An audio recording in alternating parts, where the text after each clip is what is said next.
to Michael.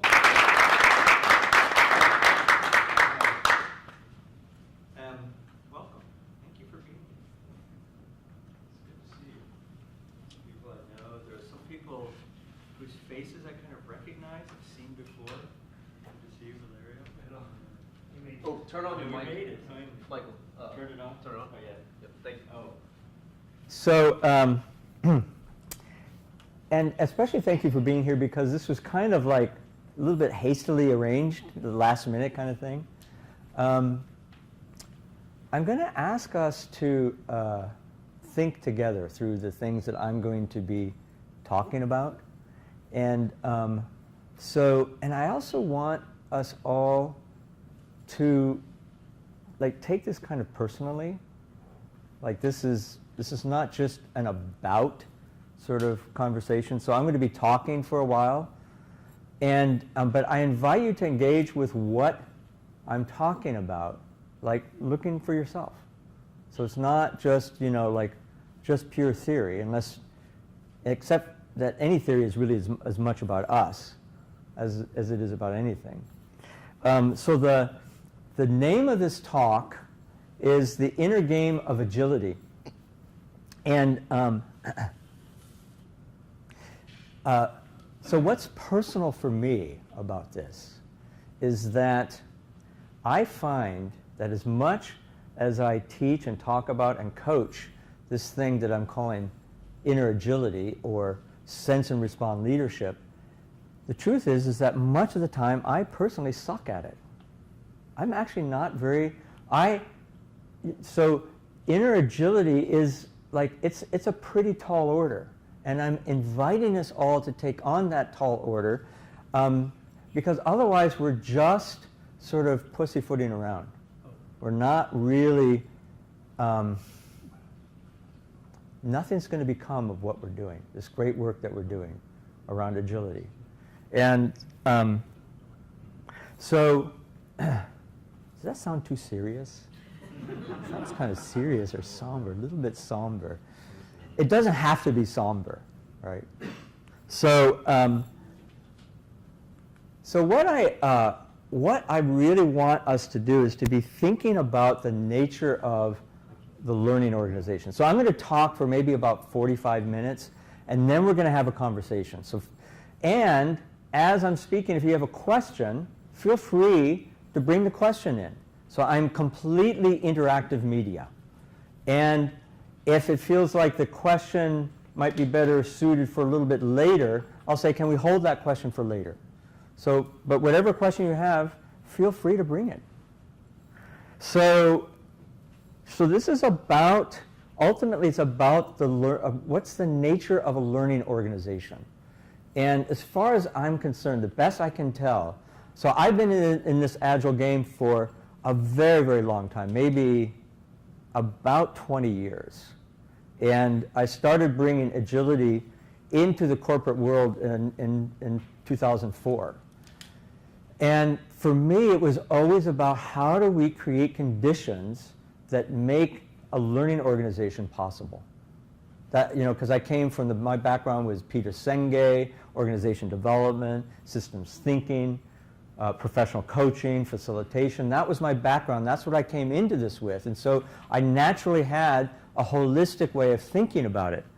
And something happened along the way that I started to realize that a learning organization necessarily requires individuals to be able to up their level of consciousness.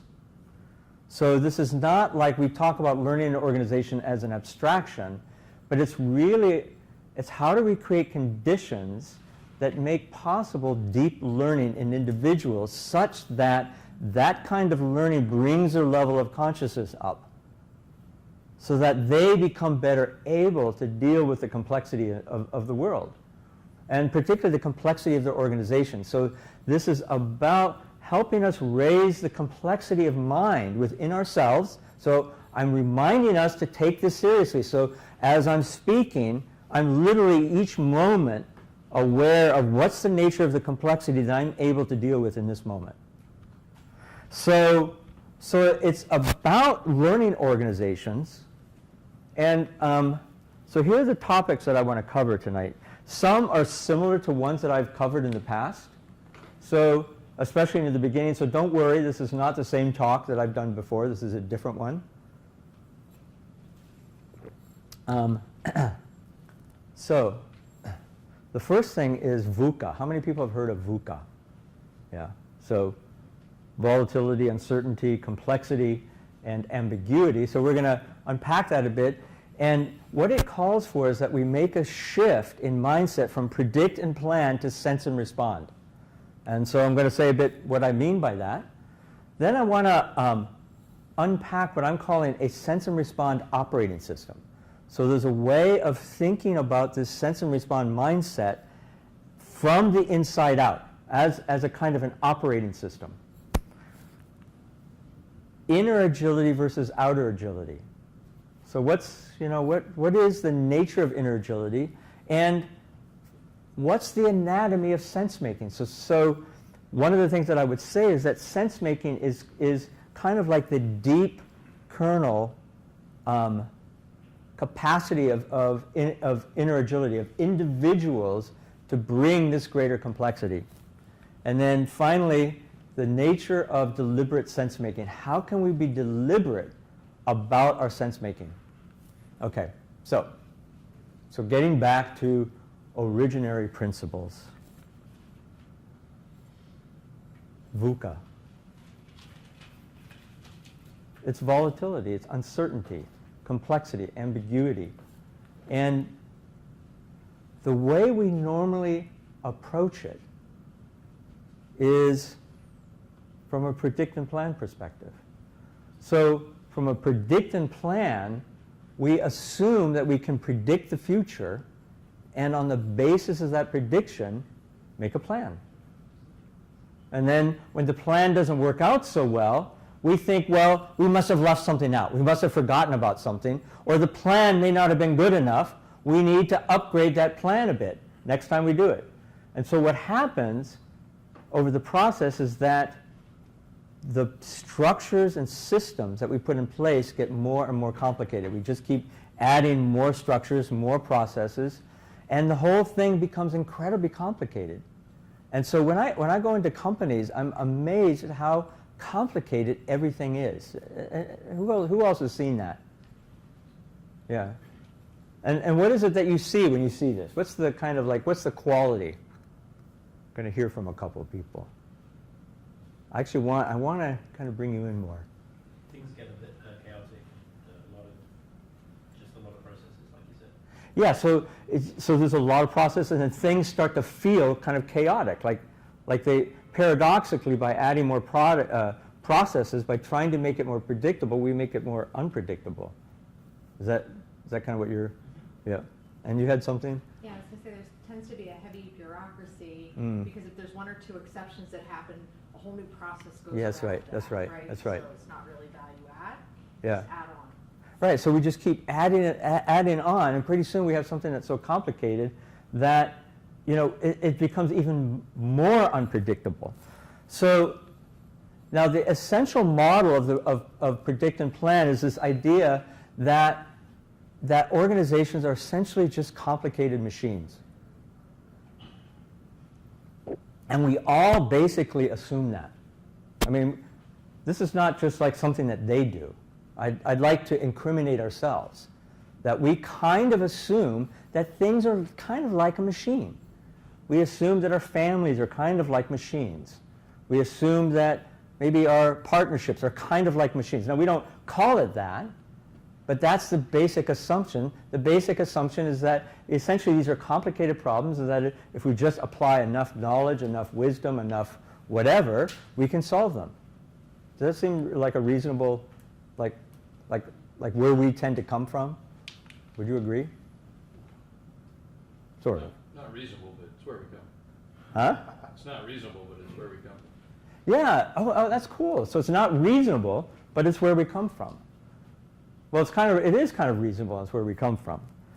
So I want to propose like a different way of approaching VUCA, because remember we're talking about predict and plan is perfectly okay in a world that's predictable, but in a world that's not so predictable, predict and plan doesn't really work. Sense and respond assumes that we cannot predict the future. In fact, it almost celebrates it. And so sense and respond is about developing the capability. So this is not something we just wake up being able to do. It's about developing the capability to sense what's happening and then respond in a way that's appropriate, that's congruent with what's happening. And then sense, and then respond. And the basic assumption with sense and respond is that it's a living systems. So we start to see systems as inherently complex, not complicated. Complicated is like a machinery, and if we just bring enough intelligence, enough subject matter expertise, we can solve it. But in a predict and plan world, we realize that it just doesn't work that way. So it's like this ecologist that I knew who worked on restoring prairies in Illinois. Has anyone ever seen a prairie in Illinois? They're marvelous. I mean, they're so complex and so rich.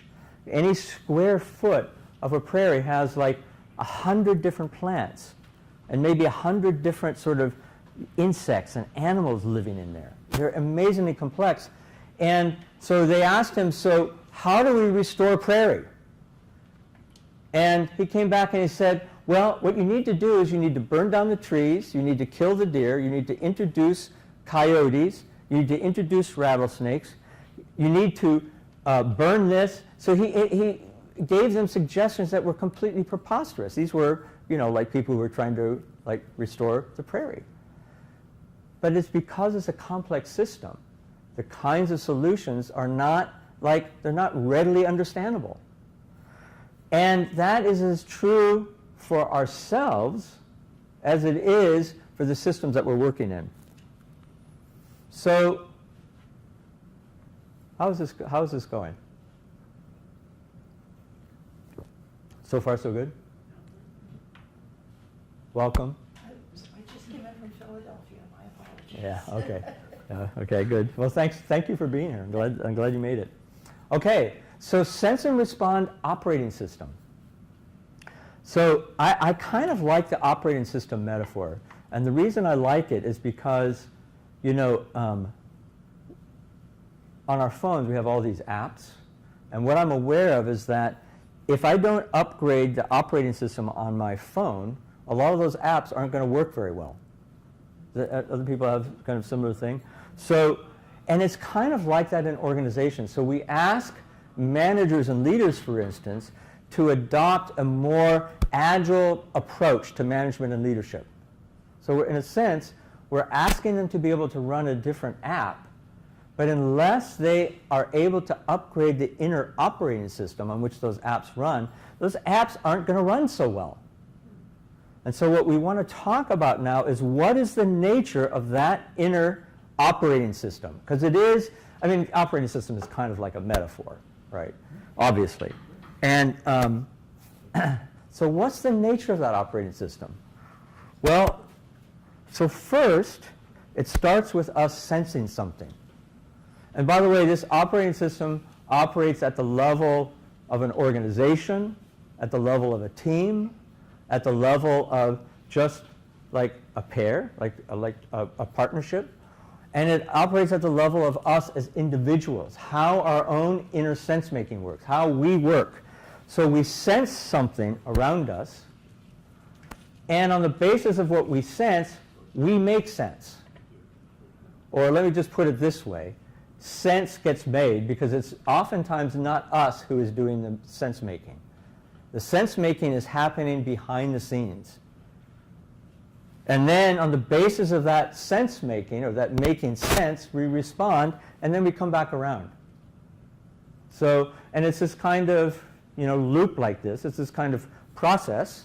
And so you can see this operating in Scrum.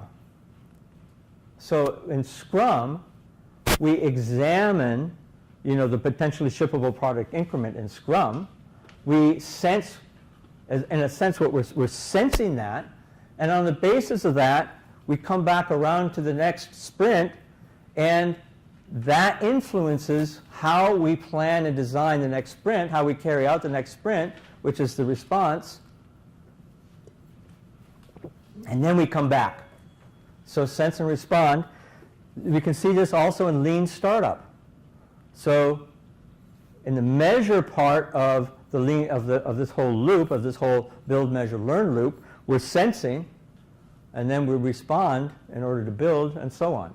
So we can see the sense and respond being applied in all different ways. These are just a couple of different examples. So all of this is what you might call outer agility, which is the structures, the processes, the ceremonies, all of these things that we do, that we spend a lot of time trying to get better and better in our organizations. And it seems as though oftentimes what happens is that we're getting better and better at this outer agility, and then things start to slow down, don't they?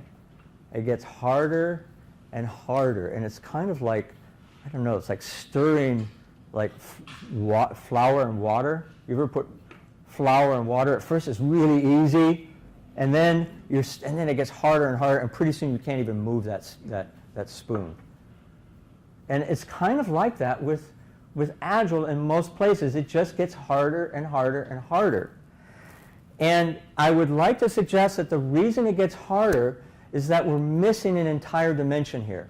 And the dimension that we're missing is what I am calling inner agility, which is our inner capacity for sense and respond. To be able to sense and respond, to be able to truly be adaptive within our own consciousness and in our capacity as in our relationships. So much of what we're going to be talking about now is about inner agility or mindset. What do people think of mindset, this word? Curious. It sounds so good because it implies something that's fixed. And it also doesn't include feelings, it's just the mind. Okay, so mindset suggests it's just the mind, right? And it's also set. And it's set. So it's not very adaptive. Yeah. Okay. Who else has a thought about the term mindset? We use this term all the time, and I'm just kind of curious how people are using it here. Yes, please. In the back. I use it in mastery. Mastery? Are you agile as opposed to doing agile? Yeah. So being agile as opposed to doing agile, and so that has to do with mindset. Yep. Someone else. Who else? Yes, please. Hi, David. Good to see you. I've often defined Agile as a way of looking at the world. Uh-huh. I think that Yeah. is best expressed as Yeah. a mindset. Yes. Yeah. As a mindset. So I read a lot about the term mindset, and there's the book called Mindset and all this, and the way that I hear it used in the Agile world for the most part is that it's used.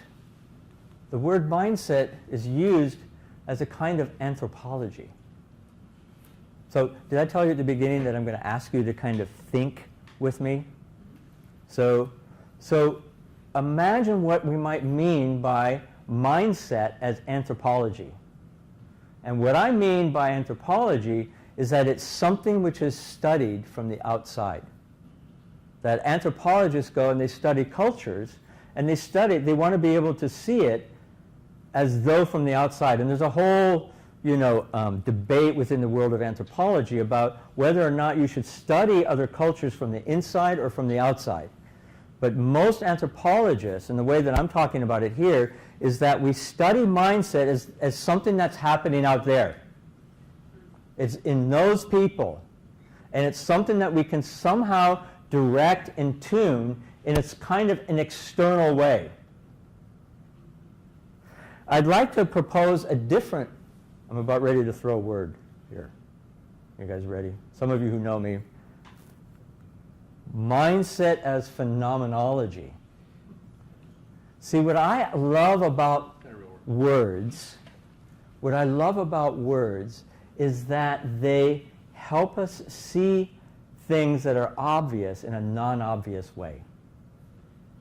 And I love the word phenomenology because it's about studying the nature of the mind from inside the mind, as opposed to outside the mind. So usually when we treat Agile culture, we treat Agile mindset as this thing that we need to somehow change.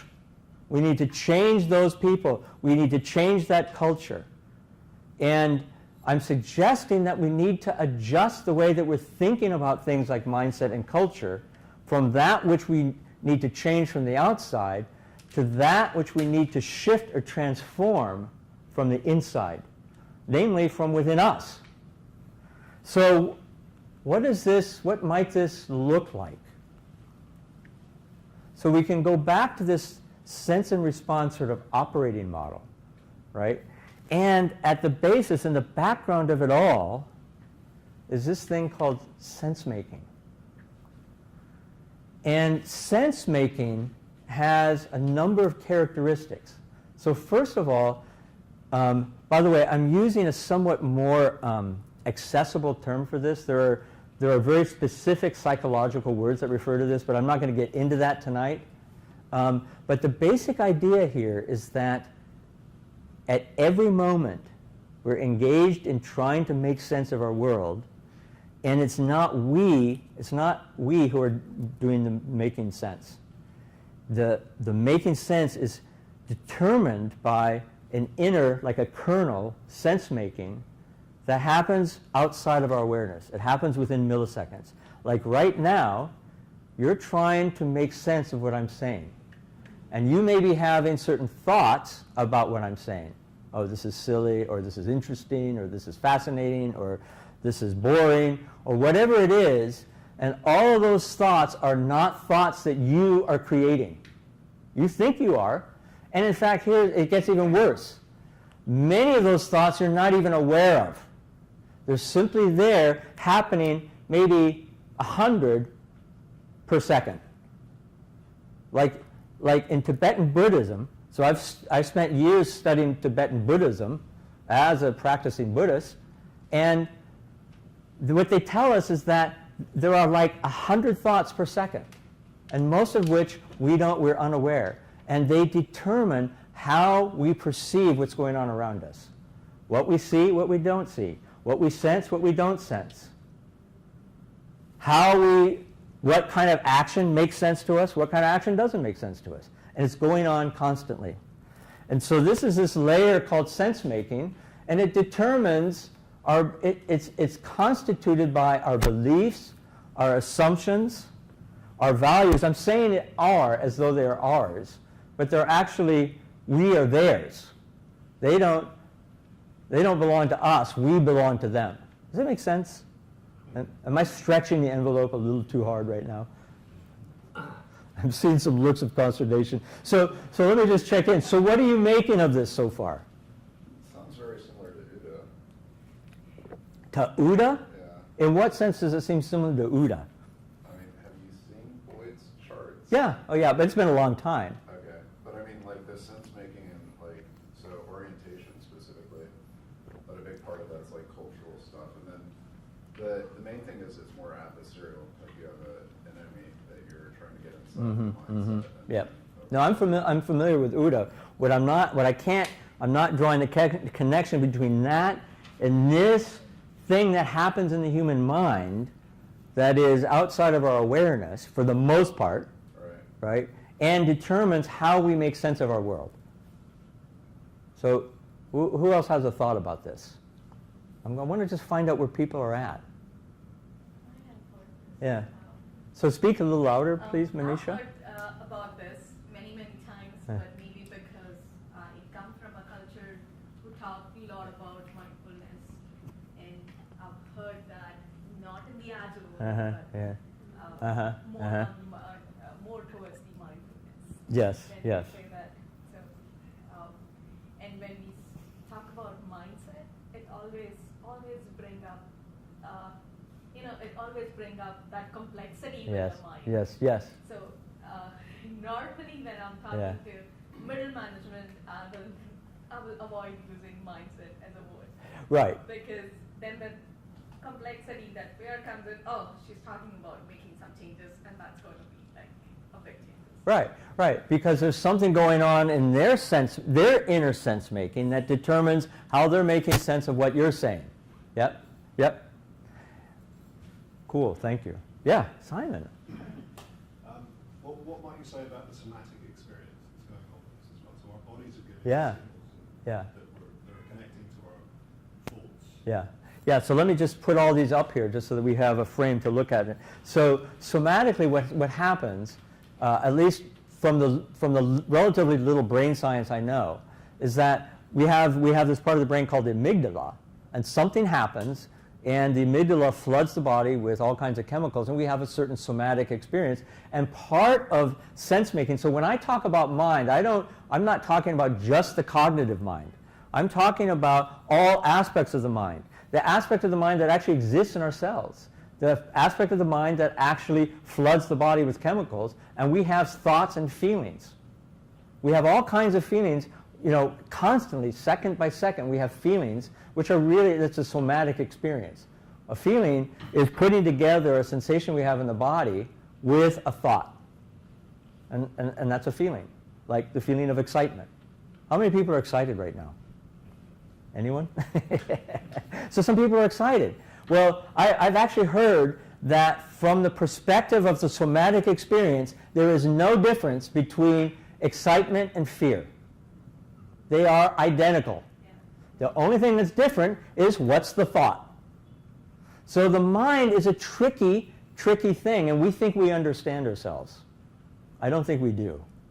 And that's okay. We don't need to, because it's a VUCA world. And our mind is a VUCA place. And isn't it cool? So we can actually, we can sense and respond with our own mind. And in our own relationships, by the way. So I have an amazing wife named Suzanne, who challenges me day by day.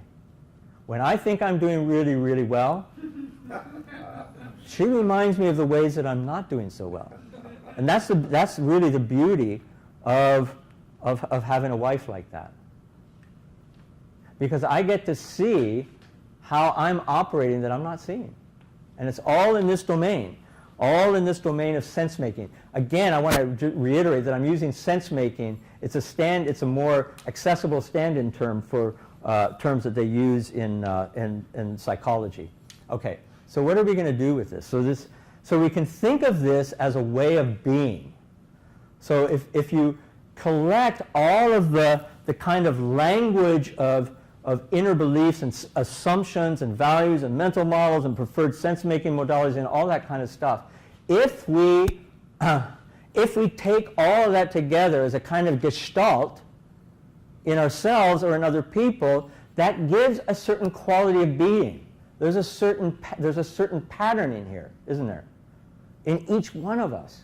It's partly, in a sense, you can say that who we are being, a lifetime of who we are being, is etched into our face. It's etched into our body. It's etched into our body language. It's there at all moments. And it determines how we perceive the world, how we see the world, what we think makes sense, how we sense. One of the things I'm working on lately is developing my deep intuition, to be able to feel into the sort of intuitive space. That might sound crazy to some people, but it is a legitimate sensing mechanism, right? And we all know that it is. We all have a strong intuition. We just lose our contact with it. And so part of this is, what do we sense with? Okay, so I've been going on for a long time on this whole thing here. Good, so it's a way of being. So the next thing I want to say about all of this is that this exists, this quality of being, this sense-making, this inner kernel operating system. So I can sense that you're with me now. Yeah. It takes a while, doesn't it? Because you're checking me out. Is this guy legitimate? Is he crazy? And I'm checking you out. I'm checking myself out in the presence of you. So we're kind of finally starting to meet here, aren't we? You guys sense that? Yeah? It's okay to say yes. It's okay to say no. You may not sense it, right? But that's part of the field, right? And we all sense the field, but we tend to turn off the faucet on a lot of our sensing because we've been convinced that it's not real. And I'd like to suggest that it is very real. So anyway, there's our individual sense-making capacity. We just lost. Coming back? Okay, good. Awesome. Gonna keep people in here. What do I need to do? Throw a party. All right, so there's individual sense. So there's that inner sense making that happens at the level of individual, in each one of us, and there's sense making that happens within collectives or relationship systems. So, by the way, I can make these slides available afterwards, and it's a really good idea to take notes because the slides are very minimal. So there's the sense making that happens in collectives. So in any relationship, there is a collective, there's a pattern of collective sense making that happens.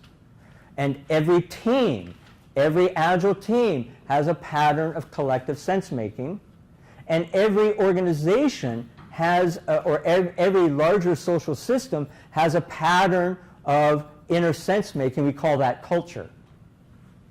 That's what culture is that inner sense making that happens at the level of large collectives.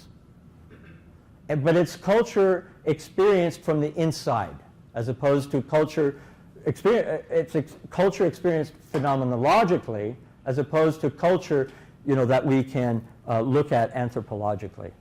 Is this whole thing making sense? Anthropology? Okay. All right. Okay. Good. So individual and collective. So what makes organizational situations challenging often has nothing to do with the challenges themselves. So I go into companies and I say, so what are some of your biggest challenges?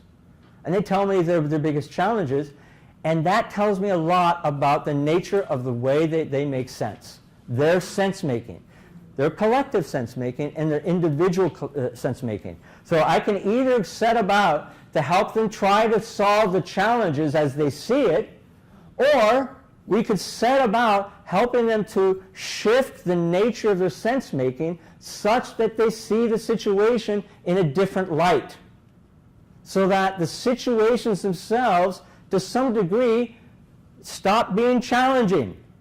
It doesn't mean there are no challenges, it's just new ones. Believe me, there's a whole infinity of challenges waiting at the door. But isn't it cool to be able to open the door and find a challenge that's a match for a higher level of complexity than dealing with those challenges that keep us stuck and mired and that we're never evolving? So I think of new and angst-provoking challenges as a signal of our evolution, of our development, of our complexity of sense making. All right, so the anatomy of sense making. I want to just go through a little bit about how are we doing? Is this getting too much, or are we just getting interesting?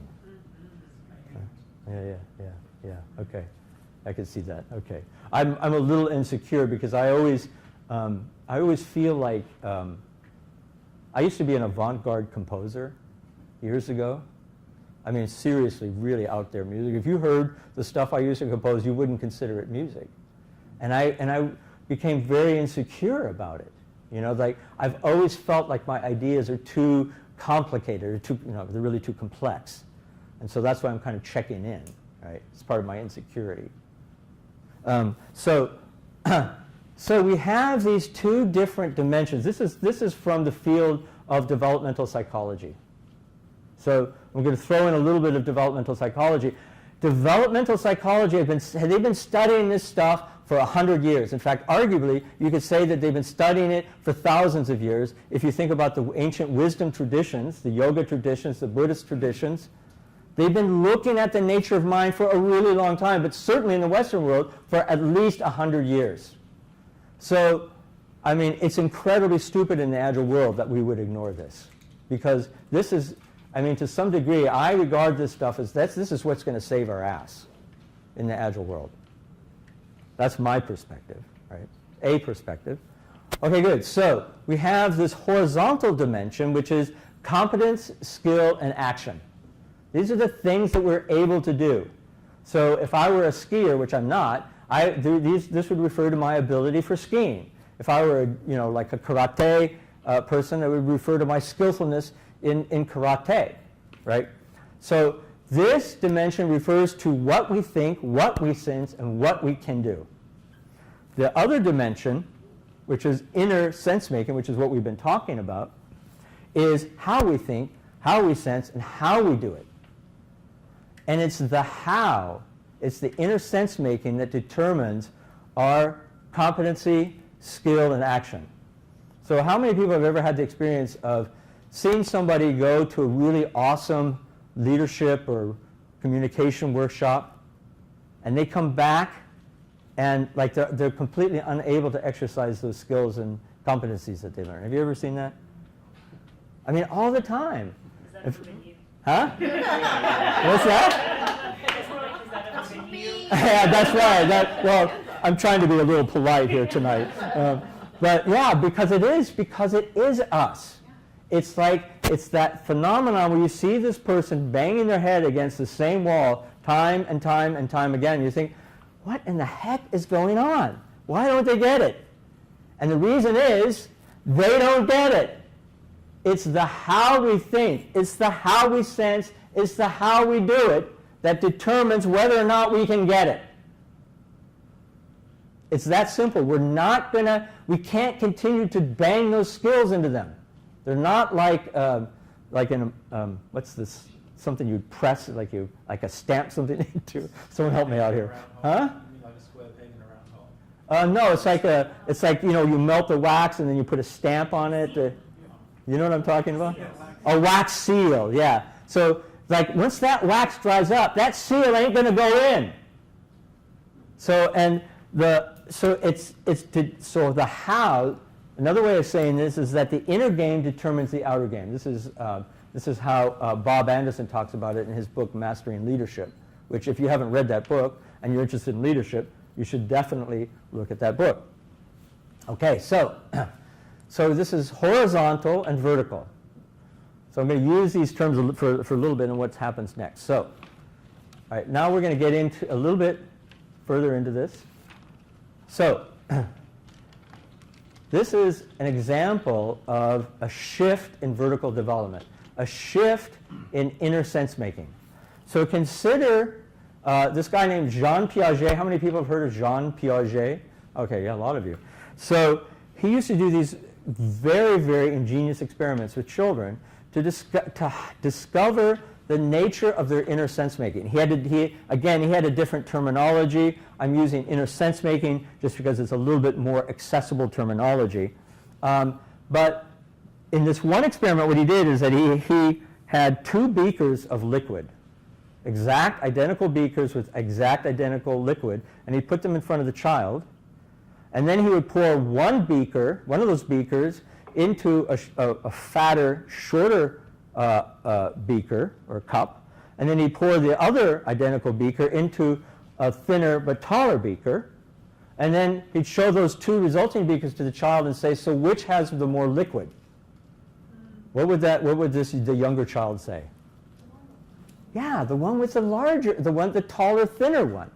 Because at that age, the human being is subject, listen to this wording, is subject to their perceptions. In other words, what they perceive is what's real. So they don't have the capacity to have an objective relationship to their perceptions. Now, the older child, look how smug he looks. Because he figured it out. He said, well, the taller one has to have the same amount as the shorter one because they were poured from identical beakers. So he is no longer subject to his perception. He is able to hold his perception as object. So this is language that comes from the world of developmental psychology. So why is that important? Well, why that's important is that the child, by the way, the older child is not smarter than the younger child, is he? No. Would you say that he's smarter? How are we defining this? Well, I mean, in terms of like intelligence, the older child is not more intelligent necessarily than the younger child. He just has a different complexity of sense. What were you going to say? Perspective. A different perspective. I'm going to be a little more precise than that. He has a different complexity of sense making, or in other words, he has within him a different higher level of complexity in his capacity for sense making, which makes possible a whole range of things that this older child is now able to do. So on the horizontal dimension, there's a whole bunch of skills that this child would now be able to learn that the younger child would not be able to. It would be impossible. So let's look at slightly older age child. So this is a little bit later. Here we have something that's called concrete operations. And we have a child who's able to work out basic arithmetic if she draws it on a chalkboard. She has to make it concrete, but if she can make it concrete, she can see it. She can see that 2 + 2 = 4, 1 + 1 = 2, and so on. For the older child has something different happening. The older child, they call this, Piaget calls this formal operations. The older child is able to internalize all of those operations. They don't have to work it out on a chalkboard. So that's what makes possible. These older kids are now able to play chess. That younger child could not possibly ever play chess. Not because that child is more stupid or more ignorant or less skillful. It's just that the complexity of mind is not there. Okay, so I feel like the point seems clear. Okay, so what about adults? So, huh? What's that? They regress. No, they actually don't, thankfully. Otherwise, we would be in real trouble, right? You think we're in trouble now, we would be, well, actually, maybe some. Okay, I get the point. So I want to take us through 3 fundamental sort of transformations of sense making that happen in adults. All right. So the first one is what I'm calling institutional mind. Again, I'm slightly adjusting the terminology to make it a bit more accessible for a 45-minute talk. So institutional mind, it's a quality of sense making in which we are able to truly relate with another person. We're able to see another person as separate from ourselves. But our tendency is that we tend to like overly identify with them. So for instance, it might be a boss, or it might be somebody we report to, or it might be somebody who we really respect. And we don't want to disappoint them. And so we do whatever we can to not disappoint them. So in a sense, we've identified, okay, I'm going to use a funny term here. We've identified with our idealization of that person. We actually kind of don't really know who that person is. So think about people who you really respect and who you know, when you, like I just met somebody who, like super famous guy, who I admire and respect, and it was just a happenstance meeting, and I was like,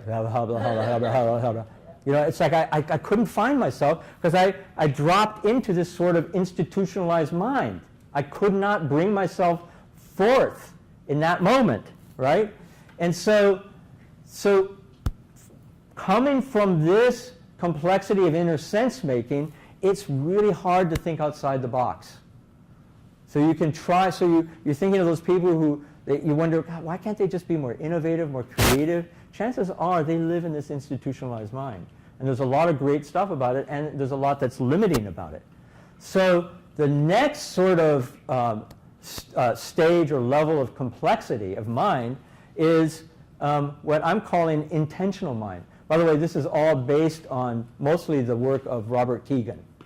So, and he uses different words that I think make it a little bit harder to follow. But Robert Keegan, K-E-G-A-N, Robert Keegan. So intentional mind is like the next. It's a more complex capacity, which is it's the ability to own one's own inner compass, like to really be able to hold one's inner compass and to be able to be driven toward a larger goal and to hold their own in the face of adversity. So for someone at an institutionalized mind, that's very, very hard to do. To be able to stand the ground, even though you're getting a lot of disagreement, a lot of criticism. Maybe you get fired. But to be able to stand your ground in the face of that is a fairly high level of complexity of mind. And again, when I use the word mind, I'm talking about somatic experience as well. Because here, oftentimes what we're dealing with is anxiety. Anxiety is like the biggest thing in all of this, which is a somatic experience, which is an aspect of mind. It's related to those microsecond sense-making things that are going on in us all the time. Okay, so the thing that's hard for a person operating primarily from this perspective or from this kind of a level of mind, it's hard to think beyond our own perspective. People who are very sure of themselves, and they tend to be limited by their own perspective. So the next sort of stop along this developmental journey is what I'm calling integrative mind, which is the ability to embrace multiple perspectives, to stand in the face of the unknown and be able to act in a leaderful and high capability sort of way. All right? So what do you think of all that before I go to the next thing? What does this bring to mind? Can we go back, please? Yes. Yep. So as an organization, so getting to the leadership aspect, so Mhm. putting aside the term leader, like Mhm. how many people of this mindset are really necessary within an organization?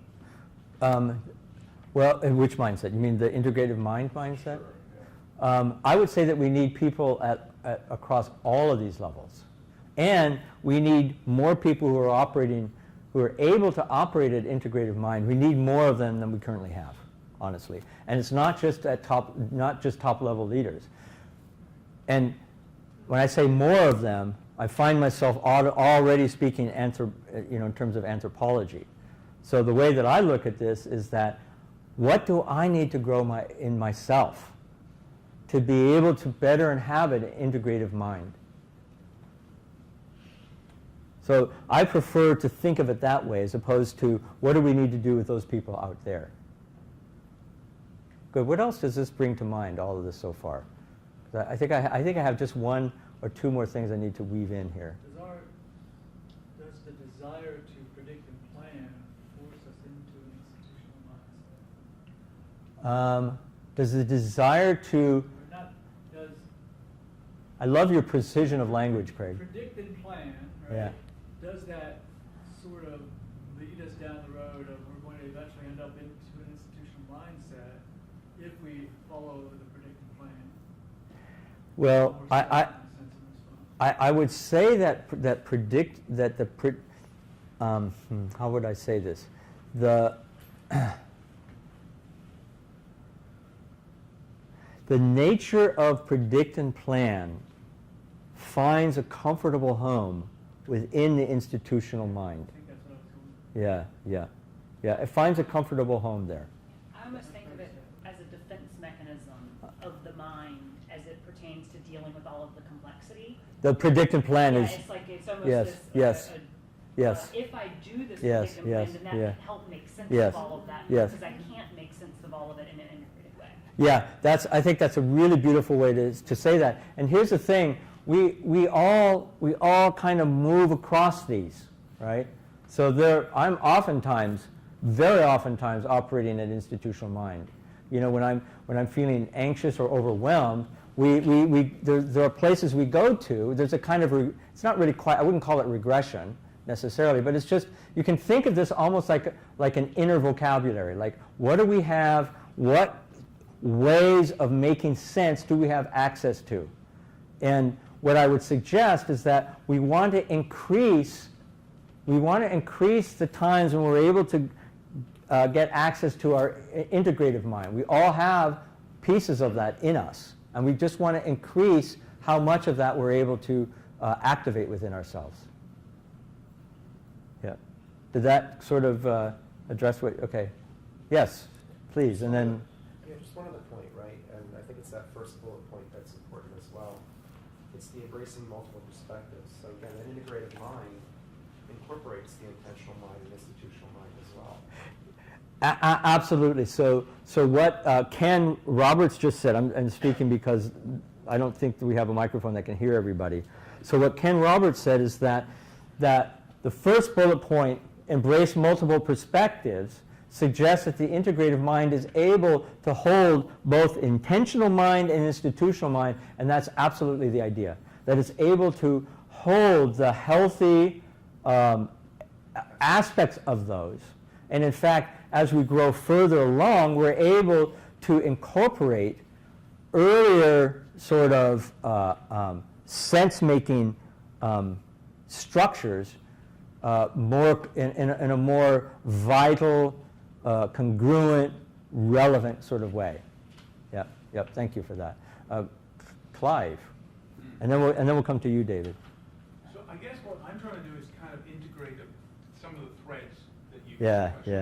So the ones that are standing out is when you talked about your inner journey and with Suzanne and the challenges. It's not like it's ever done, right? It's never finished. Yes. Right. So that's one thread. The other is the distinction you're making between phenomenology and anthropology. That they're looking from the inside versus looking from the outside. Yeah. And then this slide here, because this sounds to me, as you're describing it, much more anthropological. Like Yes. looking from the outside than looking from within. So I'm trying to how do all those three fit together? You're forcing me to make this a bit more complex. and it's not my fault. He made me do it. All right. So the question is that a moment ago I was talking about approaching our sense making and mindset and culture from the perspective of anthropology versus phenomenology, and then I'm advocating that we approach it from the perspective of phenomenology. And Clive cleverly pointed out, by the way, I was aware of this, and I was hoping I could sneak it by, but apparently not, right? So Clive points that there's a kind of discrepancy because this seems as though I am treating the nature of inner sense making from the outside in, i.e. anthropologically. Is that what you're pointing to? It's got a little, it's got a little bit of a flavor of that. Yeah. So, and yes, it is. And how do I say this? Does anyone have any ideas? Help. It's easier to understand it this way anyway. So. Yeah, it's easier to understand it. So that's the thing. In this, when I'm doing this kind of thing, like it's a 45-minute or 60-minute talk, I have to take some shortcuts. And I always have to decide what I need to leave out. So what I can say about this is that, okay, get ready. All right? You guys ready? This is a way of looking at the phenomenology of mind anthropologically. I'm sorry. I'm sorry. Do you buy that? I totally buy that. Yeah. So now think about, you guys are smart people. Give me a break. You don't understand that? Are you mean to tell me you don't understand what I just said? Sounded good. I don't believe it. It sounded good because it is good. So in what way did it sound good? Now you're in intentional mind right now. Aha! Yeah, I am. You want to make something of it? We get the point that you're trying to say that it is very, very complex. Yes. Well, yeah, it is complex, but the basic idea to what's your name? Yusuf, sorry. Yeah, Yusuf? Yusuf. Yeah, Yusuf. So what Yusuf said is that I'm just trying to make this, take out some of the complexity in order to make it accessible. All right. So thank you for allowing me to kind of like play with you and tease you like that, especially you in the back over there. Okay, good. So where are we going with all this? As we grow the complexity of our inner sense making, did I already say that? I can't remember. It seems like I already said that, but maybe it's just because I read it this morning. Yeah, so apparently I haven't said it yet, so I'll say it now. So as we grow the complexity of our inner sense making, the situations we encounter become far less challenging. Thus, okay, this is the punchline of the whole talk. Right? Thus, we want to be deliberate about growing the complexity of our inner sense making. We want to be deliberate about it. We don't want to just leave it to happenstance, hope it works out, which is pretty much what we do in the Agile world. When it comes to anything having to do with inner development, inner leadership, we say some things, we propose some theories, some models, and then we hope for the best. Right? And I am advocating that we can do better than that, because we have a whole science of psychology, of executive coaching, of leadership development. We have so much to support us in not only thinking about this, but to actually have very specific practices that we can use. Just like we have practices for outer agility, we have Scrum practices, right? And we go to a lot of trouble to learn Scrum practices, to teach them, to figure out how to best teach them. There's a whole industry around that. And I've been around in the Scrum world since the beginning of Scrum. Since Ken Schwaber, I was probably among the first 100 Scrum Masters to be certified by Ken Schwaber. And I was probably among the first 12 Scrum trainers to work with Ken Schwaber. So I've been around in the Scrum world for a long time, and believe me, we work really, really hard. And then people say, you want me to do a 3-day workshop on this stuff? You've got to be kidding. But we can be deliberate about increasing the complexity of our sense making. So, deliberate sense making. The first thing I want to say about it is that it is a social practice. It can't be done, okay, so there's some people who say it can be done individually. There's meditation, there's all, yes, there is. And I'm not quite sure what else to say about it, except that as best as I've been able to tell, that as long as we are social beings, we need to be in a social environment in order to grow ourselves as social beings. And I may be missing something on that. So, and that's, maybe my own bias. So, it's a vocabulary. It's a set of practices and conditions. Very specific vocabulary. So, what we notice is that when we introduce vocabulary, is another word for distinctions. When we introduce distinction, is a language act that helps us distinguish something from a background that was otherwise indistinct. So for instance, Scrum Master is a distinction. It's a word, but it's a word that points to a new category of meaning making that helps us be able to do things, to say things, to operate in ways we couldn't possibly do before. Would you agree with that? Same thing with product owner. So much of what we are dealing with in the Agile world, in the world of outer agility, are distinctions or a vocabulary. A vocabulary helps us see reality differently. So it's really, really powerful. Practices. So practices are things, so when Agile teams practice doing their daily stand-ups, so when I'm working with new Scrum teams, they say, well, we don't think we need to do daily stand-ups every day. We just need to do them a couple times a week. I say, okay, so here's the thing. Try it for 5 sprints, and then let's check and see what do you think about it.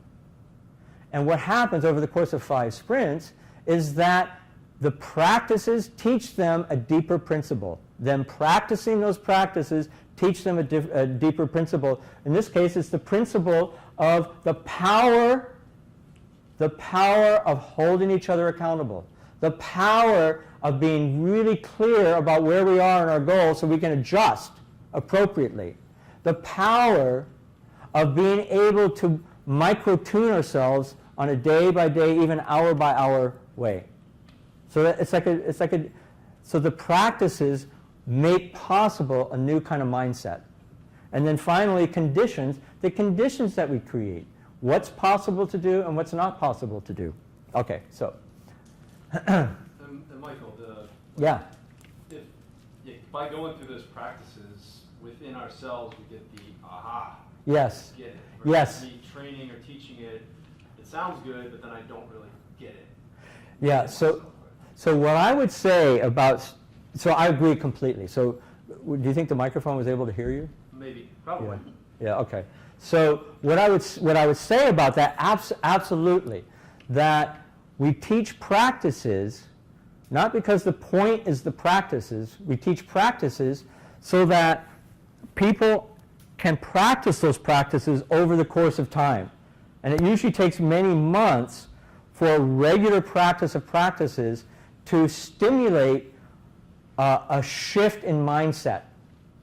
And it doesn't always work, because other things have to exist, like the existence of a clear vocabulary, for instance, and clear conditions. So there's lots of things that have to exist. This is kind of like they all synergetically support each other. You need all of them. So. Can you just touch, I'm sorry, on Yeah. conditions? I just missed. Yeah. I got the first two really clear, but what Yeah. was the... Yeah, so the conditions are what's the nature of the environment that we're in? You know, so like for instance, Agile teams that are not co-located, one of the most common complaints that we hear, right? Well, it's really possible for Agile teams who are not co-located to work together and be really effective. It's just that they need certain conditions to exist. They need access to really, really, really good technology, right? Or we need to rethink the way teams are constructed. So rather than having 20 teams, all of which are distributed across the world, have 3 teams here, 4 teams here, whatever, how many, 3 teams here. So those are all, that has to do with the conditions in which, I'm using this as a specific example, but the conditions are the conditions in which we operate. Does that help? Yeah. Okay, all right, so I want to just show you, by the way, this is just a sliver. What I'm walking through is just a sliver of what's in the books. I'm taking a ton of shortcuts, right? So, and what's in the book and then what's also in our workshop. So, so I want to lay these out. So these are 4 deliberately developed mental practices within Evolve Agility. The first one over here is developmental growth.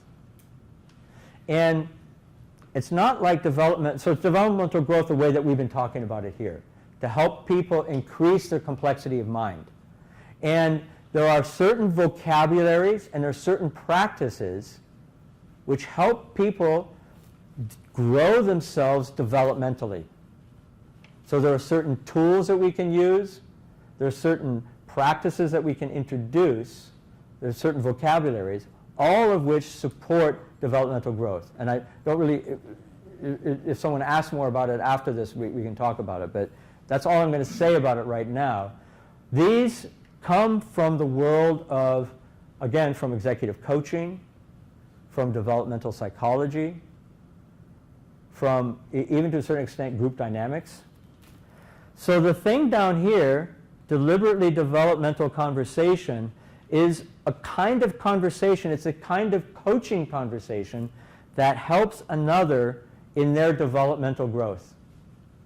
So it's a specific kind of conversation that has very deliberately specified kinds of practices that can help another and actually help us both grow developmentally.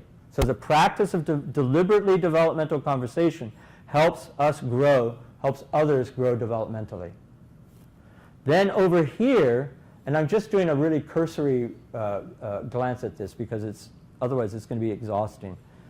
Shared sense-making conversation is a conversation that we have within a collective. So it could be like a partnership, 2 people, or it could be a group or a team. Usually it's not much larger than 7 people or 8 people, in which we are growing ourselves as a relationship system. That we are growing our capability as a relationship system, our ability to be in alignment, our ability to collaborate, our ability to cleanly communicate, our ability to deal with conflict in a constructive way, to be able to leverage conflict to help us get at our differences. And then finally, the thing at the top, deliberately developmental feedback, is feedback that helps people tune into their impact on other people in a way that helps them see how their own inner sense making might play into all of that. Okay, so I have to remember where we're going next. Okay, so this is actually the last thing, and then we can have a conversation. All right. So all of this, making a gigantic leap here. All of this is about helping us move from thinking of the organization as a factory. Because most organizations really are still factories. We think of ourselves, our essential purpose is to produce products or to produce things. And we think innovation is happening because we get better at producing these products. And I'm not saying that that's not true, but in today's VUCA world, it's a poor, it's an impoverished way of thinking about organizations. That I'm inviting us to think about organizations not only as a factory, but as a curriculum. That organizations are a laboratory that promotes inner development, that promotes the growth of complexity of mind such that people in those organizations, the teams within those organizations, the relationship systems within those organizations have the capacity to deal with the complexity they're facing such that the organization is better able to do what it is it's here to do. Okay. All right, so let's open it up. So let's have a conversation. So are you familiar with how Boyd was accepted within the department? How he was accepted? Yeah, I mean, when he died, nobody liked him. I used to be vaguely aware of that. Yes. So, Yep. but my point being that he Yeah. basically fit into this category of like looking at things and then to a large degree, his philosophy became doctrine within the defense department. Yeah. So how I would translate that into the language that we've introduced here is that Boyd is somebody who had a complexity of mind. He was able to see things in a way maybe that other people weren't seeing at the time. Well, I would argue that so Boyd just happened to get lucky that that there are a lot of people that try to take on this mindset. And as you say, it doesn't fall out too well. I mean, it didn't fall out well for him, but at least his ideology caught on. Yeah. So yeah. Okay. So for those, Boyd is OODA loop, right? Yeah, Observe, orient. decide, act. Yeah. He was a fighter pilot and then later changed the way that the Air Force engaged combat, and then it broadened out to the whole defense department's model of the series. Mm-hmm. Also, what do you make of AI's role in systems like this? I don't make anything of it. Okay. Because I mean, you were talking, so like the question was what do I make of AI in all of this? And but in terms of observing things, that it actually increases our ability to observe things that otherwise that most people would not observe and model the world. Yeah, I guess I think that's all well and good. I just don't. AI is. I mean, I think it's sort of interesting, but for me, it's not at all germane to this. I'm much more interested in real intelligence, like but deep intelligence, the really really deep intelligence. So I saw a hand come up over here. Yeah. I had a comment earlier where you said anxiety is the biggest thing. Anxiety. I'm going to give you my mic so you can speak into the mic for because this is being live streamed. Is that okay? Sure. Yeah. You had said that anxiety is the biggest thing, and I'm curious, how did that connect with the rest of the thoughts you were laying out? How does anxiety play in with shared sense making? Because anxiety is to go back to Simon, it's an embodied thought. Anxiety is an embodied thought. So it begins with how we are, the nature of the sense making we're bringing to the current situation.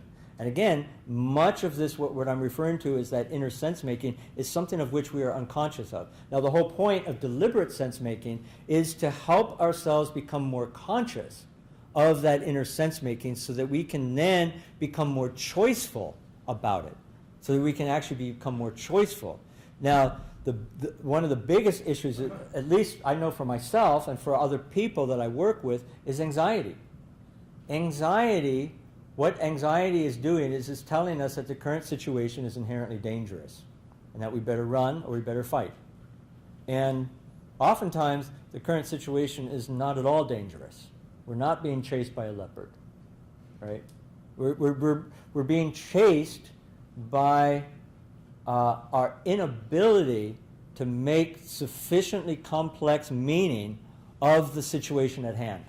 That's the tiger that's chasing us. It's Yeah. also like. Does that? I'm sorry. I wanted to build on this because. Yeah. Anxiety in terms of. Anxiety as elevated levels of stress is one of the most consistent depressors of our complexity of mind. So there's nothing that'll push us back into a more primitive state of reactivity than higher levels of stress. So our ability to manage anxiety goes along with our ability to access these more complex forms of mind. Yeah. I love that, Clive. I would agree completely with that. That partly like how I deal with anxiety when I'm at my best is that I read it as a barometer of possibility. Like I read a Buddhist teacher said one time, it's not about following your heart, it's about following your fear.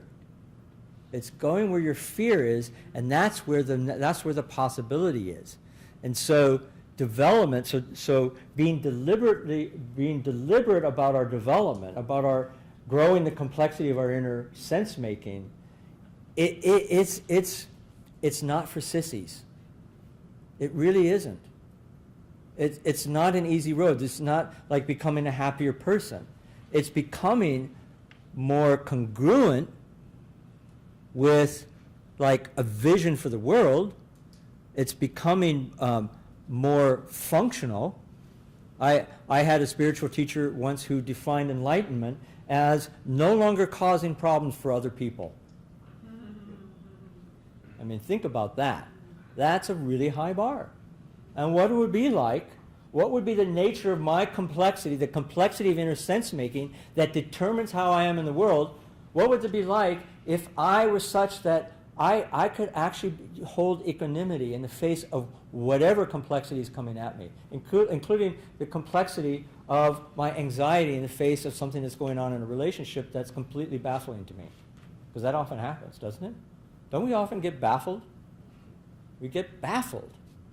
And it's that bafflement bafflement. Is that a word? Bafflement? Is that a word? David, I trust your authority on the matter. Yeah. So according to David, bafflement is a word. All right, you heard it from him, right? So our bafflement is a signal of being in over our heads, to use a phrase from Robert Keegan. Being in over our heads, not being stupid or ignorant, but that the level of complexity of the current situation is above the level of complexity that of our own minds. And so we experience being baffled, or we experience losing confidence, or any number of other kinds of psychological things that happen. Yes, please. Yeah. You want to speak to the microphone? I don't know if I should. Yeah, you don't know if you should? I'm going to ramble a bit. Okay, but, all right. This is a really good I've been talk. doing it for an Yeah. hour. No, yeah, there you go. It was a really good talk. Thank you. So I guess it's interesting to me because I've been a tester and now I'm a test manager or whatever for quite a while, and one of the sort of things that I've always clung to and been useful to me is kind of playing the fool a little bit and asking the questions, and Yes. even though you see that other people may not get it, sometimes you ask for everyone else in the room. And then I've seen that with Scrum Masters too, the ones who I admired who are really good, and that kind of got me onto the whole Agile thing. But even the best ones that I've seen have ended up kind of what you touched on at the beginning, kind of just hitting a wall, and eventually just getting tougher and tougher. Like I bake bread, so I know what you meant with the whole stirring thing. Yeah, it's tough. So I guess what I'm not confused, but thinking about is, because I like you, I have a meditative practice and things like that I do. Is that the kind of prescription, if anything, that you're giving from the result of this talk? Is that we need our own personal meditative or some sort of mindfulness practice, or is it something else? Because to me, that's what I'm taking from it, and that's fine. But yeah, right. Okay. Yeah. So that's the question. Right. So I wanted to say something about this thing about being a fool. That in Shakespeare, the fool is always the smartest person in the room. you can say the truth. Yeah, they're not smart because necessarily they're not necessarily more intellectually smart than anybody else, but they're able to see the larger reality, and they're able to articulate what they're seeing in a way that is actually, it's a very powerful form of communication. I call it disequilibrium, or in the world of coaching we call it a rug pull, pulling the rug out from underneath what people believe is true. So to come to your question, I would say there are practices. Yes, meditation is one, or that kind of practice. But I believe that that by itself is insufficient, especially if we work and operate in any kind of a social environment. Right. You talked about the idea of social as sort of butting against that idea of lone meditation. Yes. Right. So we really need social practices that help us grow not just individually, but as relationship systems. If our relationship systems around us don't grow, it's going to be hard for us to grow. I've known a lot of people who do a lot of meditation who are in absolutely failed marriages and are ineffective at working with other people. Sorry to say that, but I wouldn't say that's true for the most advanced meditators necessarily, but the ones I know, including myself, mainly myself. Simon. Sorry. Is this a pain in the neck?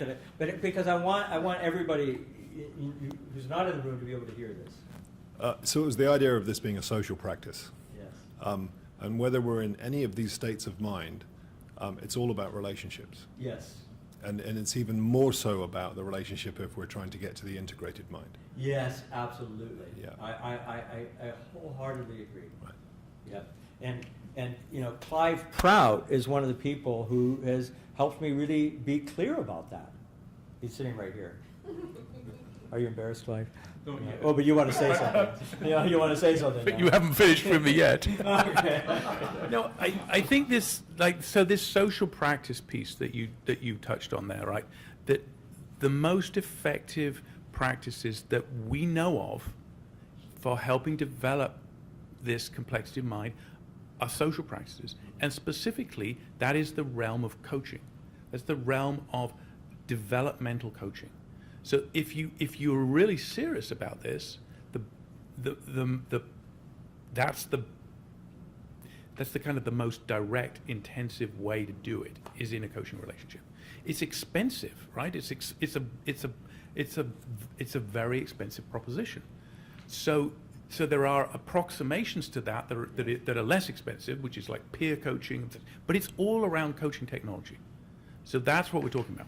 Well, I think that's what we're talking about. Well, okay, so I'm gonna differ slightly with that. I'm gonna build on it and differ slightly. Yes, and the thing that because before I actually went into Agile coaching, I was a professional coach, and so I had like a one-on-one coaching practice. And then when I started working in a corporate environment and bringing kind of coaching into that environment, what I started doing was working not so much one-on-one, but with groups, working with leadership teams and so on. And I found that what happens when groups develop something like the kinds of skills that we develop in ourselves when we become professional coaches, and they can do that within their groups, that for me is the most powerful developmental environment. And that's kind of like a big thing a big deal that I make in the book, is the power of social practices practiced socially. All right. So, Michael, yes. a question on the chat I wanted to bring out. How would you trigger deliberate sense-making? I should be able to pick up on this thing. Okay. How would you trigger deliberate sense-making in members of an organization? Does it have to come from within the individual, or is there a way for us as leaders, coaches, to inspire it in others? This is from Bia. Okay, I'm sorry because I just a tad distracted. I apologize. Yep. Yeah. So how would you trigger deliberate sense-making in members of an organization? Does it have to come from within the individual, or is there a way for us as leaders, coaches, to inspire it in others? Well, I would say that it's both. That it's kind of it recognizes the dialectical nature of reality, that you actually need both. That you need individual development, and so individuals need to take responsibility for their own development, and we need to be able to create deliberately developmental environments that not only inspire that, not only empower it, but enable that. Is there a fire in the building? I see a lot of movement. No, okay. Okay. Does that, I mean, I know you're not the person who asked the question, but does that seem reasonable, what I'm saying? I think so. Yeah. What do others think of that? There'll be a delay, like if that person does respond. Okay. Behind. All right. Yeah, hopefully I answered that, or I don't know. What else? Well, maybe we could say a little bit more about what shared sense-making involves, because that question seems to suggest like that it's not fully so each of us has got a view on what's happening in this room. Yes. And we're each making sense of it individually. And to the extent that we're able to pool those different perspectives, a fuller, more shared sense-making might be possible. Right, so it's inherently something that you can't do on your own. Yeah, so for instance, one way to think about, so just to say a little bit more about shared sense-making, one way to think about it is, the poor camera is trying to follow me and I'm like all over the place. So one way to think about shared sense-making is that it is a deliberate practice. So there's a whole set of kind of, I don't want to say necessarily techniques, but there are practices. It's a kind of a protocol actually to it. So it begins when a group comes together, it could be a team, and there's some kind of situation or challenge that they're faced that is meaningful to them. It's important to them. And they set about talking about it, having a conversation about it in a way that explicitly and deliberately reveals the inner sense-making, the shared sense-making they are holding, such that they see the challenge or the situation the way that they do. So, for instance, it could be a conflict that they're having as a team. It's a recurrent conflict. And so they may come together as a team, and they may start to ask each other very specific questions. So one question they might ask each other is, so what is it that we're making up about our conflict? So notice it's a very carefully worded question. What do we make up about what's happening? And a number of people will say, well, what I make up about it is, about our conflict is that, that we think that our conflict is insurmountable. That's one thing that we're making up. One person might say, what I make up is that our conflict is insurmountable.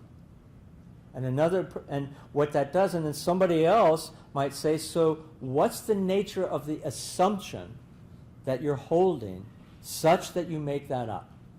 And that person might say, wow, that's an interesting question. Well, I guess what I would say to that is that I assume that all conflicts are insurmountable once they get to a certain point. That's my assumption. And so if over the course of the conversation we can continue to examine what we're making up and what our assumptions are, we come out the other end with a different way of looking at that situation, in this case the example being our conflict. And we have a different way of seeing it. I feel like that's about as much as I want to say about it right now. I'm feeling a little bit of kind of like, are we kind of near done? I don't know what time it is. 8:10. 8:10? Certainly, go by energy of the room. Yeah. If you don't mind, I'll chime in, kind of what snaps together, and I hope I don't offend anybody or touch on anything that might be a little, I don't know what, but there is anybody familiar with Key and Peele? It's a sketch comedy on Comedy Central. They did one sketch about one of them who could make sense of why they bullied. Of why they bullied? Like, what's that? Of why they bullied? Why they bullied. It was, their father, would beat them up kind of thing, and would be very, very in touch with it. And that's a funny spin on it, but very powerful as far as like if only bullies could understand that's the right. reasons behind it. I don't say that I'm a bully or anything like that. But that's what's kind of connecting for me is that at a much, maybe a higher level of thinking, like what is it that I'm doing habitually or at a subconscious level that I'm not aware of that I need to evoke that awareness so that I can do more with that Right. So if you and I were having a conversation, like a deliberately developmental conversation, that would be the nature of the kinds of questions I might ask you. So what is it that you make up about that? And how does the world appear for you in that moment? And so you can imagine then when groups start to do this kind of work together, they start to be able to examine their own culture. Because culture is really embedded assumptions, embedded beliefs. And so like what you're speaking to, the whole culture of bullying, I mean, to a certain degree, I think I kind of bully. Anytime I insist on something, especially with my wife, in a way that's dominating, that's a kind of bullying. So that's not necessarily true, but it's a perspective that gives me access to a different way of making sense of what happens in those moments when I have that kind of conversation with my wife and she feels hurt. She ends up feeling hurt. So if I can look at it square in the face, not that it's true, but like, in what way might I be being a bully right now? I'm not a bully, not literally, but in a way I can be, but it doesn't matter because it's a thought that gives me access to a different way of making sense of the situation such that I can become more compassionate and sympathetic to another person's perspective. Does that make sense? We're using thoughts to tune our minds. Yes. Then I guess what you might ask yourself is, what is it that's causing me to take that bullying sort of stance? What is it that I've been familiar with? Like you give that example of like every conflict, when you surface the assumption that person makes, Yes. and then it feels insurmountable, is that every conflict I've been in feels insurmountable. Yes. So maybe that situation, I guess, that evokes that sort of strong stance and a bullying stance. Yes. Yes. What is it within you that's kind Yes. of evoking Yeah. that? No, it's beautiful, and I love the way that you're tracking the path of the inner assumption to our outer behavior. Because the inner assumption, we don't know what outer behavior it's going to connect to. It could connect to bullying. It could connect to just the opposite. It could connect to cowing. So I tend to, when I'm in a conflict, my go-to place is to become withdrawn and conciliatory. Like I'll sell the farm to avoid being in this conflict kind of thing, right? So different behaviors come, one kind of pattern of assumption can yield all kinds of different behaviors. And it's useful to be able to trace back what's the assumption, what's the inner belief, the nature of the inner sense making that informs this behavior. And if I can do that, I have a much better chance at getting at the root source of that behavior, as opposed to trying to change the behavior from the outside, which I've never been able to do in myself. So what do we want to do? I'm feeling a sense of tiredness. We may be done. Are we kind of done, or what's the mood? Is there, yes, another? I just want to make sure. Yeah. I often don't understand things. So I think. Do you mind if I give you a microphone Yeah, here? sure. Yeah. Thank you. Amplifies my misunderstanding. At least we all get to hear it. Yeah. So I had a manager at one point in my life say, don't take your past experiences as fact without gathering all the information. So don't use your assumption of a previous experience and make a blanket statement. Yes. And this was in the restaurant industry, and like that I didn't like refilling the ketchup because it's just going to be emptied again, and no one ever uses the ketchup. So it's very, very, very silly thing to say, but I'm taking this kind of from both of y'all's perspective, in that when you make an assumption, it's a lot of your perspective as well. So going full circle, am I understanding that you said at the beginning fear and excitement are the same feeling, but you perceive them? Well, there's the same bodily sensation. Yeah, bodily. But they have different interpretation or Yeah. different thought associated. So like the first time you went skydiving, you might have been terrified.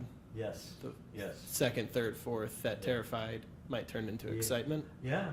Could So, be. Yeah. so you're perceiving that experience differently. So Yes. if you thought of it as fact, this is my head's just a spider web at the No, moment. you're doing beautifully. Okay. Yeah, isn't it? Yeah. Yeah. Thanks. Yeah. So all of that to say, when you're thinking of a team, I'm just having a hard time connecting on how would the team come to that social, get through, how would a team socially bring all of their ideas of the spider web out and come to a collective assumption or decision or perception of their own problem? So, I'm going to do my best to track, because that's a multi-layered. Actually, I would say that you're not confused at all. You have a complex mind. Okay. Yeah. Yeah. The thing for you is to be able to practice ordering the complexity. Okay. I mean, it's a practice. It's a skill that you can develop. Yeah. And you would become coherent in speaking from a place of complexity. Because I can tell you have a complex mind, but it's just that for somewhere along the line you made the assumption that you're confused, and you're not. You actually have a complex mind, and if you can give up that interpretation of yourself that you're confused, you might actually then develop the courage to be able to create in yourself the kinds of practices that would help you render that complexity of thinking such that it can be like accessible to other people. Okay. Is it okay that I'm saying this? Yeah, it's fine. Yeah. So I think I would say the same thing I just now said to you about that to this situation with the team. That there is some set of assumptions that any team has about themselves as a team that's keeping them stuck in some way. And if they can have a practice that helps them access those assumptions, reveal them. And by the way, you know, when you're in a team environment, team members know the inner assumptions of their other team members, for the most part. The team member, that person may not see it themselves, but other people do. And so that's the beauty of the social practice of shared sense-making, because not only do we reveal our shared assumptions, but we reveal our own individual assumptions in an environment that's really safe, but, you know, we talk straight. I have no idea if that No, that's in okay. any way addressed your question. No, yeah, that's okay. Yeah. Well, thank you. I wrapped it up very well. Yeah. Mm-hmm. Can I, Yeah. I don't want to, Yeah. can I just, Adam, thank you for trying to close it Yeah. out. Adam, I really poor love Adam. You know, he's on Pacific time still. He's been here for 3 weeks, but he's still on Pacific time. What kind of snapped, I love the analogy of like jumping out of the plane for the first time. Super anxiety, super anxious, but then after the 5th or 6th time, you're excited about it. And the metaphor I kind of put together is like, if we can only get the team to kind of jump out of the plane at least once, it's anxious, you know, but then you allow them to do it 4, 5, 6 times and actually get excited about having those kind of powerful conversations inside of the team. So that's, I don't know if it connects. So I'd even take it one step further. What if at the moment that we're getting ready to jump out of the team, we could convince ourselves to create a different interpretation for ourselves of our experience? That, in fact, what we're experiencing right now is excitement, not fear. What if we could do that with our teams? I mean, it sounds like magic, but, you know, going to the moon 200 or 300 years ago would have been considered magic. Having wheels on suitcases 100 years ago would have been considered magic. Oh well, so yeah, cool. So shall we wrap it up then? There? Yeah? Great. Okay, everybody who has been with me during the streaming and who will watch the video, thank you also for being here. And thank you all for being here. Thank you for a wonderful, what I experienced as a wonderful evening. All right, thank you.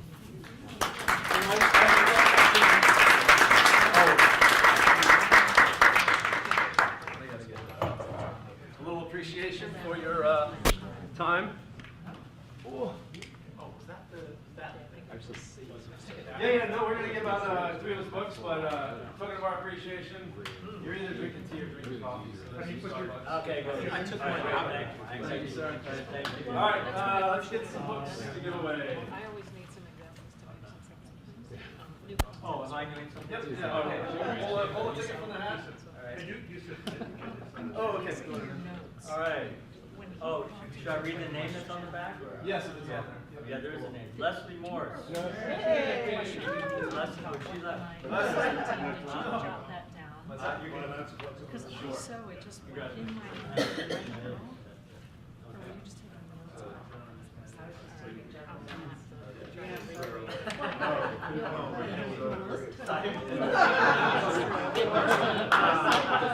This thing seems rigged to me.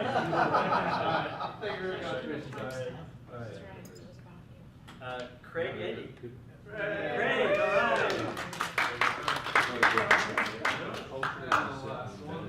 Okay. So, there's no name here. It's just 3608812. Who is 3608812? Because that's you. Are you? Is that your name? No, that's your ticket. Ricardo. All right, Ricardo. All right, thank you again, Michael, for coming out. Blowing my mind as usual. I got a lot to think about and sleep on, so new stuff is going to come to mind for sure. But Appreciate that, for sure. So yeah, and if you want, grab some more pizza. I think there's some left. If you can, just grab your plates and. If you want to have just a little bit more chatting, okay, I'll be here for another little while. The man with boundless energy, he's been up since what, God, so long. So good to see you. You know, I got your book. Trash on my side. You don't want to be blamed for it. I don't think it was mine. I was away, I was traveling, I came home one day, and there were. Uh-huh, uh-huh.